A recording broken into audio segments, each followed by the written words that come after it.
On the 6th July, His Holiness Dalai Lama turned 85, and now we also got news that Tibetans are forbidden to study their own language. So do you know that? Oh yeah, I mean that's been coming for a long time. I mean, the language police in Tibet have been working on this for a very long time. It's part of the larger sinification project that the CCP has been doing with great effect for a very long time. And so this is not new, but again, it just doesn't get reported. It just doesn't. It's seen as irrelevant to Western media. But it matters so very much. If you want to study the CCP's plans for global domination, study Tibet. They're going to start banning English if they take over America. The one country that the CCP will never, ever be able to invade or take over is India. Because it's too big and because it's too strong in terms of its nationalism, and they give refuge to His Holiness Dalai Lama. But now this is something interesting I'd like to point out to your listeners. The Modi government was trying to curry favor with the CCP. And last year, 2019, was the 60th anniversary of the Dalai Lama's escape to India. And they were going to have a whole year of programs called Thank You India, to thank India. The Tibetans were going to thank India for giving refuge, generous refuge, to His Holiness Dalai Lama and the Tibetan refugees. And I was there in 2009 for the Thank You India 50th anniversary events, which were extremely moving. I wept on many occasions. So there was His Holiness, holding hands with Indian officials. And there was an older man who'd been a young soldier in 1959, stationed in Arunachal Pradesh, where the Dalai Lama escaped into, when he escaped the PLA that was chasing him and trying to kill him and almost killed him, and got into India. And he was an older man now, and he said he had a dream a year before the Dalai Lama's escape that he had to build a road to the Tibet border. And the Indian government wouldn't fund it. They said, this is crazy, it's just a dream. So he funded it out of his own pocket. And if not for that road, His Holiness may have died. And he was there, and he said, and speaking back, well, last year, the Modi government canceled this. They canceled it, and the Tibetans were very sad about that.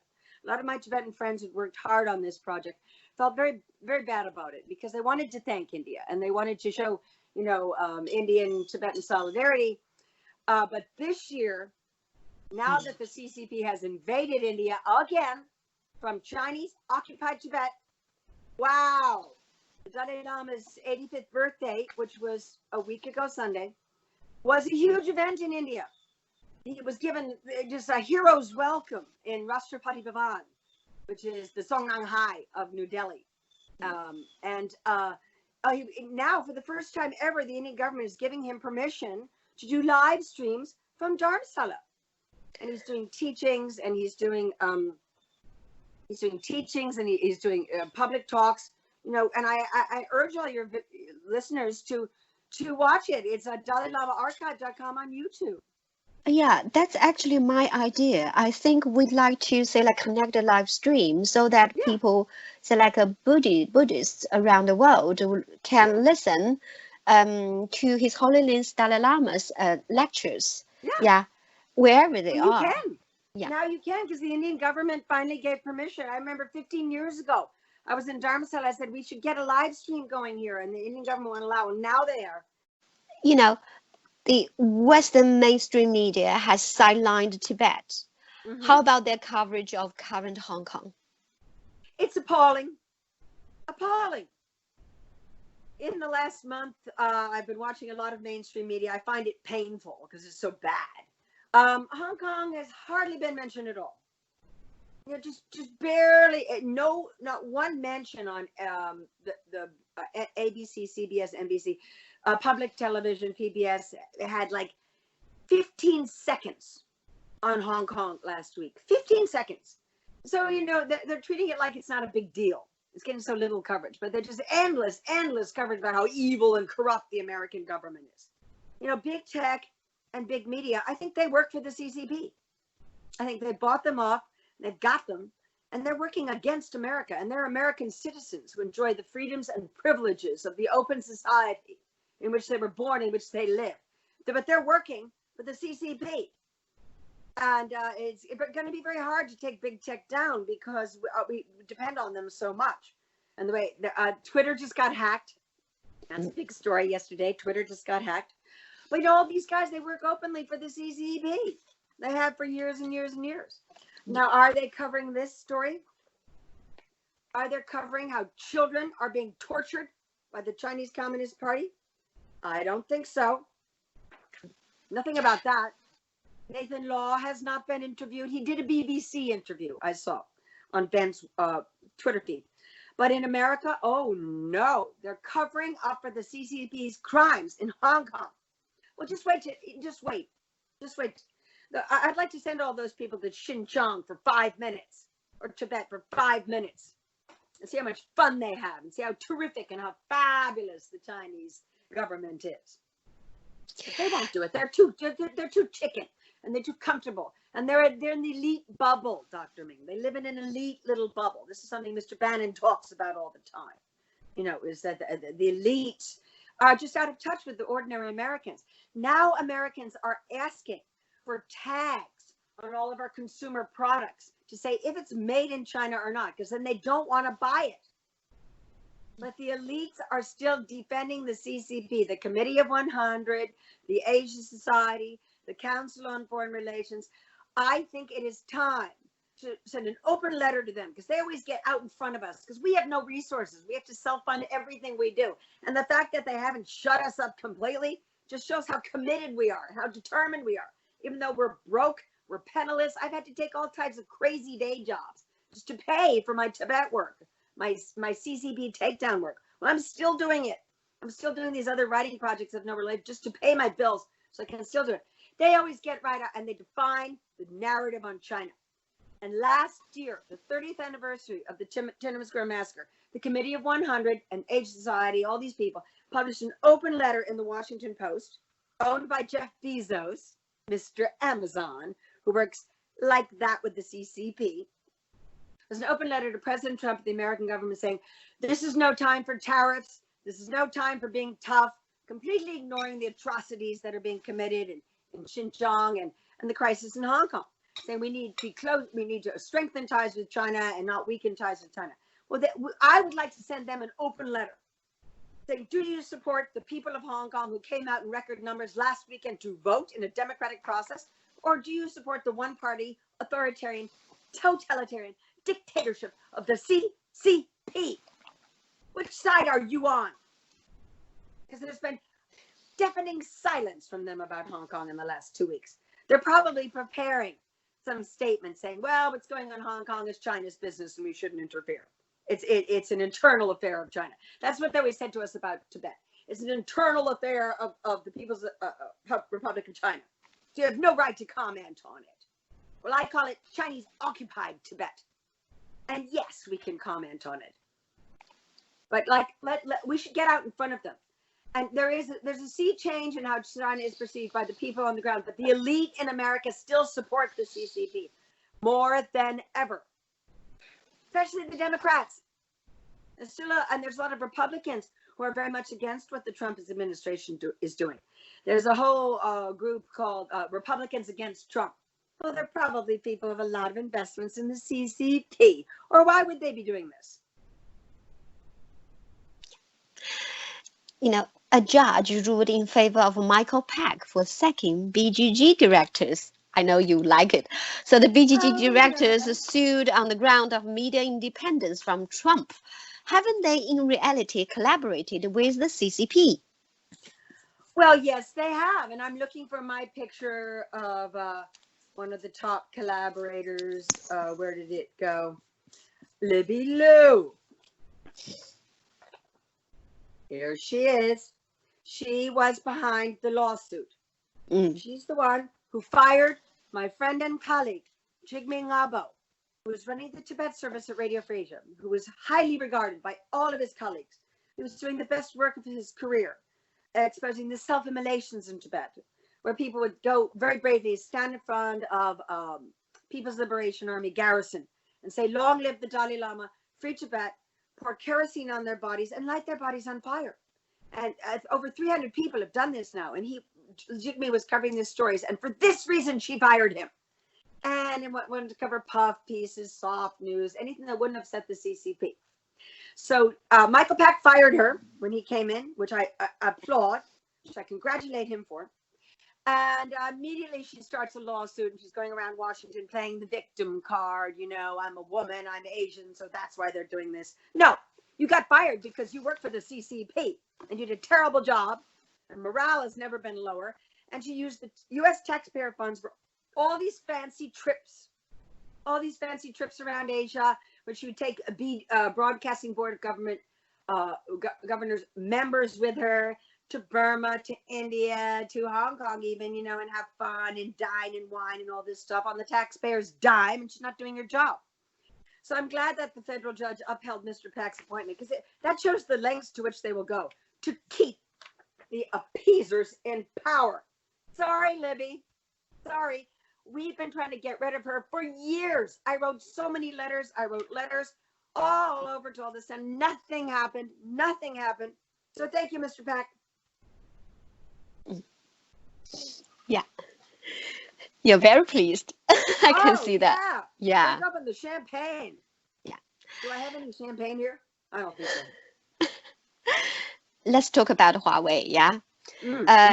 Yeah. So the U.S. Department already announced that the employees of the Chinese technology companies will be banned. Yeah. Will be subject to visa restriction, typically Huawei. So what do you think of this? It's about time. Better late than never. This is a war. This is a war. And you know, all these guys on Wall Street who still apologize for the CCP, you know, probably have investments there, and that's why they're doing it. Oh, we can't decouple. Oh, it'll make things worse. Well, what could be worse than what we have now? What could be worse than this pandemic, which still has New York City in lockdown, in a 4 month of lockdown? The suicide rate is now higher than death from the CCP virus.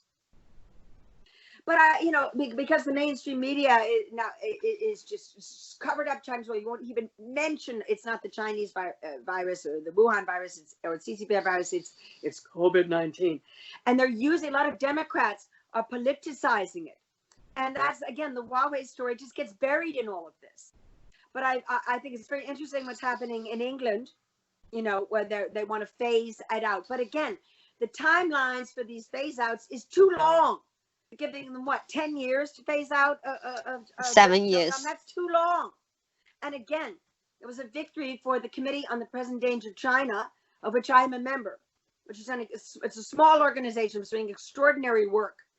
They were the ones who got it on President Trump's desk to stop $500 billion of American pension funds going into PLA military stocks. And he used his executive pen to stop that. Thank God. Well, with Huawei, you know, it's the same thing with this. The Senate passed some law that, you know, they would, but it gives the CCP companies 3 years to comply with New York Stock Exchange audits. That's too long. It should be 30 days. We got to play hardball. That's the only thing that they'll listen to. And you know, I think we could break the CCP right now because of these terrible floods that are happening in China that are not getting no coverage, zero coverage in Western media. So I watch ZTV. There's my new favorite broadcaster is Palki Sharma of Gravitas on ZTV. I encourage all of your listeners to watch her. She's doing incredible reporting on the floods in China, how China is taking over Nepal, on the border war that the CCP has started with India from occupied Tibet. And it is catastrophic, as I'm sure a lot of your viewers know. And I feel so deeply for the people of China, for the people who are living downstream from the Three Gorges Dam. You know, and here is what Palki Sharma broke on Gravitas on ZTV a couple of nights ago. I watch her every day.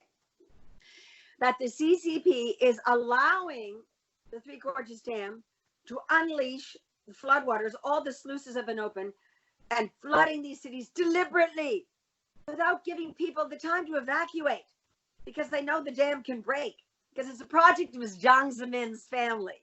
You know, all of these boondoggle projects, they're all some CCP party members' family. We know the Deng family is the Shanghai gang, you know, and the Zhang family is the Black Hands gang. You know, and again, there's a huge power struggle going on inside the CCP, which never, never, never gets reported in mainstream media, which I've written about for years. The Epoch Times writes about. And you can be damn sure that Papa Xi is feeling the heat. And I know that the Jiang Zemin family made a lot of money on the Three Gorges Dam. And, you know, maybe they're trying to use this to weaken the White Hands gang. I don't know that. But I do know that they're very worried because, you know, I also heard from my sources in India and Indian intelligence, who always have the best breaking information about what's going on with the CCP, that they also want to flood Wuhan to cover up any evidence of the bioweapon escaping from the P4 lab. That would do it, wouldn't it? They would try all means to cover up that thing. Yeah. They'll let millions of people die. They don't care. They don't care if millions of their own citizens die. If they can cover up that evidence, they'll do it. And there's a WHO, World Health Organization delegation is supposed to be going to Wuhan, you know, investigate. Oh, yeah. They're probably going to Shanghai to get wined and dined. Have you watched the exclusive interview of Dr. Lee Mingguang by the Fox News? Yeah. She fled from Hong Kong and she used to work in the P3 lab of the Hong Kong University. So what's your comment? Well, she's very brave. She's obviously brilliant. My goodness, she's so young and so pretty. You know, it's just extraordinary. She's so accomplished and so brilliant, you know. And she's extremely well-spoken. I believe everything she says. Because, of course, she's taking tremendous, tremendous personal risk to do this. That's another thing Western media, it just doesn't inform people about. It's just like how much a personal risk these brave Chinese citizens are taking. Because, you know, for many, many years, Chinese communist agents operating in the United States have gone after people of Chinese origin who have full American passports now for speaking out against the CCP, particularly members of Falun Gong. I remember very, very well in 2008 during the Blood Olympics, there was a case that, again, downplayed by the Western media, if not for Representative Chris Smith of New Jersey. God bless him. He's like me. He's one of the few Americans who just won't shut up about the CCP and won't stop. Because at least we've kept a record, thank God. You know, not everybody bent down and kissed the blood-stained hand of the CCP dictators. Thank God there's some of us, you know, who stood up. And he is an elected member of Congress. He had hearings about this. There was a Falun Gong practitioner who was speaking out about the atrocities in China and how they should not have been given the privilege of hosting the Olympic Games. And a group of CCP agents who'd come to America on tourist visas. And again, it's easier for them to get visas than for Indians. It's so hard for my Indian friends to get visas to America. Even wealthy Indians, you know, who work in the or former government officials, they get rejected all the time. But CCP, oh man, that you can get a visa just by breathing is the old joke. They came to this man's house in suburban Virginia, outside of Washington, D.C. They beat him so viciously, they broke every bone in his body. And they took his computers and they said, we're going after your family in China. You better shut up. And then they left and they got on a plane and they flew back to China. And they were obviously flew to America just for this purpose, to beat up and silence this gentleman. And he was only saved because one of his neighbors came back and heard him screaming and screaming for help, and managed to get into his house and find him in a bloody heap on the floor of his house. And they explained what happened. And this has gone on. A lot of the Falun Gong practitioners in Queens, in New York, and in San Francisco, which is a big Chinese community. Well, you know, one very feature of the new security law is that the CCP is going to go after anybody who criticizes them anywhere. So I wonder how long it'll be before they come after me. Because, you know, I'm saying it loud and clear. Free Hong Kong, revolution now. Free Hong Kong revolution now. Free Hong Kong revolution now. Are they going to come after me in the middle of the night? I'm waiting for them. So, in the UK, Cambridge Local Council approved Huawei's plan for building a 1 billion research center. What do you think? I think it's madness. I also think they clearly must have been paid off. Money talks. The CCP knows that. I think the British government should ask, how much money did they get paid for this? You know? It just also goes to show the lengths to which the CCP will go to advance their global agenda of world domination, which they feel slipping away with the virus. Now the world's turned on them. So, you know, I predicted on Mr. Bannon's show in April that they were going to start a war in Asia, and certainly now they have with India, which is the one big power that they cannot fully control. And I've also heard, and I think we've all heard, they're getting ready for an amphibious assault on Taiwan. So what the hell is Cambridge University doing? Did they work for the CCP? Like Tim Cook, Bill Gates, and Mark Zuckerberg, and Jack Dorsey, all these big shots who run big tech, they work for the CCP. New York Times still takes color page ads from China Daily, and until they stop doing that, I assume that they're proxies for the CCP. Well, you mentioned... You got to pick sides. Which side are you on? On the side of Nathan Law? On the side of the Dalai Lama? Are you on the side of us? Are you on the side of Xi Jinping, Wang Quishan, Jiang Zemin? Which side are you on? You better pick quick. These people you mentioned just now, Tim Cook, Mark Zuckerberg, Jeff Bezos, and Sundar Pichai are set to appear before the Congress on July 27th in an antitrust hearing. Do you think it is helpful to make them accountable in this way? Oh, Big Daddy Tim. Big Daddy Tim. He's probably calling Wang Quishan on his made with slave labor Apple phone from Shenzhen. I don't see him asking for a free Hong Kong. I'm glad they're going to be hauled in front of a Senate hearing, but this has happened before. Again, Representative Chris Smith did this after the Blood Olympics, the Beijing 2008 Olympics, about why they were collaborating openly with the CCP and sharing technology.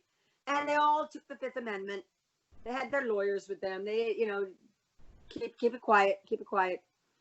And I assume they'll do the same. They must be running scared now.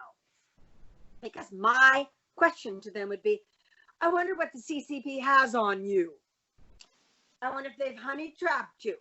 I wonder how they've bribed you and they've been taping the conversations. And which, you know, again, these are American citizens who enjoy the privileges of the free and open society in which they were born. They have American passports. They can call Donald Trump Satan and they will not be arrested by the secret police and have a bullet through their head like you would in China so fast. You know, and they're so critical of the American government and they're full of praise for the CCP. Which side are you on, pal? But I think this hearing, I hope they get tougher questions than they have traditionally in the past. They, you know, maybe that would just be Chris Smith or my dad. My dad is dead now, you know, who would ask tough questions. And, you know, where are the Senate Democrats on this? Where are the Democrats in the House? They, you know, I'm very, very disappointed with a lot of the Democrats, like Alexandria Ocasio-Cortez. She's a very pretty young lady who was elected 2 years ago to the House of Representatives from Queens. And she said something that I found absolutely appalling.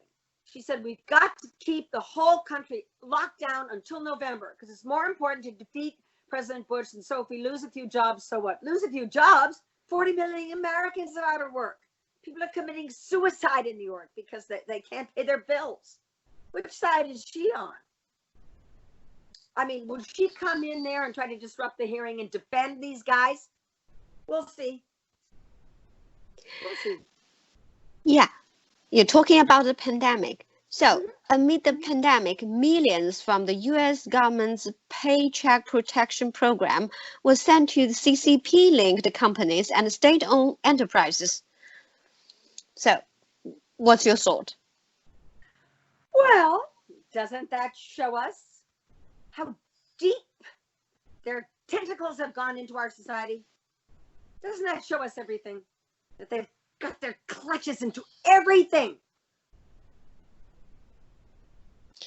What else is there to say? It's disgusting, but it's evidence. Wake up is what I try to tell my American friends. I still get calls from these American friends of mine who go on about how Trump started the pandemic and how it's so terrible and Joe Biden's going to save us and everything. What? Are you kidding me? The Joe Biden Center at University of Pennsylvania, a very distinguished university, took $70 million from the CCP illegally, now being investigated by the Department of Justice. Well, and he says, oh, China's not a problem. You know, China's our friends. A strong China is a good China. How's he going to, I mean, these people think that he's going to save us. And I said, I think our country can survive 4 years of a duly elected Republican president a lot better than having the Chinese Communist Party take over this country. And they look at me like I've just confessed to being a child pornographer. Yeah, Maura, how can you say that? You're a Democrat. How can you say that? I said, I say that because I understand the Chinese Communist Party. Clearly, you don't think that they're men. I said, no. The real problem is Russia. I said, oh, really? Where'd you get your information from? The New York Times? I give up on these people. I just give up on them. Okay. You know, days ago, the Wall Street Journal reported, specifically on 8th July, the FBI is examining my school, Steve Bannon and Kairbas. And, my school commented in his live broadcast later that it was a fake news. What do you think? Of course it is. You know, I've had to defend doing my interviews with you, with many American friends of mine who are saying, Maura, how can you work for Guo Media? Don't you know that Miles Guo is a CCP agent, that he's an intelligence agent for the People's Liberation Army? I said, oh, where'd you get that information? And they can't say. They go, but I heard it somewhere. I said, you heard it from who? You heard it from the CCP. That's who. And Mr. Guo is the highest level defector we've ever had. And during the Cold War, when my father was the United States ambassador to the United Nations and then became senator from New York, he helped many Soviet dissidents escape and defect to the United States. There was one very dramatic incident where my father drove to the Brooklyn Bridge at 2 o'clock in the morning, and a Soviet gentleman jumped out of a car into my father's car, and my father drove him to safety. And he used to come to our house for dinner. Many Soviet dissidents befriended my father because he spoke out against the Soviet Union ferociously for years. And he also predicted their collapse 15 years before they came down. And he was one of the few people who did. And he goes down in history for that. And so, of course, they're going to say that about Mr. Guo. And of course, and Steve Bannon was saying that that this investigation by the FDA is driven by someone who's on the CCP payroll, who's pushing this narrative, who's already been discredited. But it just shows how desperate they are. Oh, maybe Mr. Guo hurt Wang Quishan's feelings. Because that's they always say, that if you're critical of the CCP, you're hurting the Chinese people's feelings. Oh, poor Mr. Wang. He must be feeling sad right now because we're being so tough on him. Well, deal with it. He tortures children in Tibetan concentration camps. But I believe in karma. You know what they say about karma? Yeah. Pay now or pay later. Yes. What else would you like to say? There are so many things happening and so many things about to happen. Yeah. Well, it's a critical moment for the world. What Mr. Bannon says on war and pandemic is absolutely true. that we're going to know with the situation in Hong Kong, and if the Chinese should steal the elections, not just the presidential election, there's the entire House of Representatives and 1/3 of the Senate. Every 2 years, the House of Representatives, they're all up, and every 1/3 of the Senate is up every 2 years. And it goes all the way down ticket. The Chinese Communist Party has spared no expense in buying off American politicians. I mean, when Kamala Harris was running for president, she's senator from California. She introduced a bill a couple of months ago to call it racist, to call it the Wuhan virus. Come on, Dr. Lee paid with his life trying to alert the world to this terribly dangerous CCP virus. He called it the Wuhan virus, and he's from Wuhan. So she must be taking money from the Chinese. You know, there were all these scandals involving the Democrats taking money, and people went to jail for this. And my father asked for an independent investigation in 1997. So this is going to be a very crazy election cycle, and with the country crippled by the lockdowns that are still happening. And I think the country needs to open up more. And my friends in India are saying, with a lot of poor citizens of India say, well, I'll take my risk with this virus. Like, we can't stay locked down. We've got to go out and earn a living. We've got to go out and earn a living. And they're politicizing the virus. You know, the Democrats are politicizing the virus. AOC said, we've got to keep the country in a hard lockdown until November, because then and only then will we defeat the Republicans. Well, that might backfire as well.